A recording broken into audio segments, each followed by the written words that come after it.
एक बार की बात है, एक घने जंगल में एक बंदर रहता था। वह एक पेड़ पर रहता था जिसके पास एक नदी बहती थी। नदी में एक मगरमच्छ भी रहता था। बंदर और मगरमच्छ अच्छे दोस्त बन गए। बंदर रोज अपने पेड़ से फल तोड़कर मगरमच्छ को देता था और मगरमच्छ खुशी से खाता था। एक दिन मगरमच्छ की पत्नी ने उससे कहा, तुम्हारे दोस्त बंदर का दिल बहुत मीठा होगा, क्योंकि वह इतने मीठे फल जो खाता है। मैं उसका दिल खाना चाहती हूँ। मगरमच्छ ने सोचा, अगर मैं अपनी पत्नी को खुश नहीं करूँगा तो वह मुझसे नाराज हो जाएगी।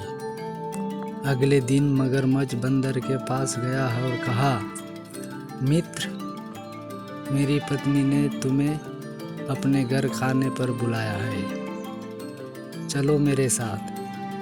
बंदर ने खुशी खुशी हामी भर दी और मगरमच्छ की पीठ पर बैठकर नदी पार करने लगा। जब वे नदी के बीच में पहुँचे, मगरमच्छ ने कहा, मित्र, मेरी पत्नी तुम्हारा दिल खाना चाहती है, इसलिए मैं तुम्हें मारने आया हूँ। बंदर समझ गया कि उसे मगरमच्छ को चालाकी से हराना होगा।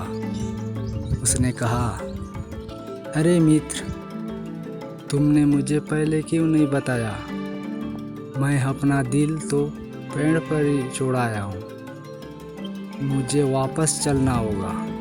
मगरमच्छ ने बंदर की बातों में आकर उसे वापस पेड़ के पास ले आया।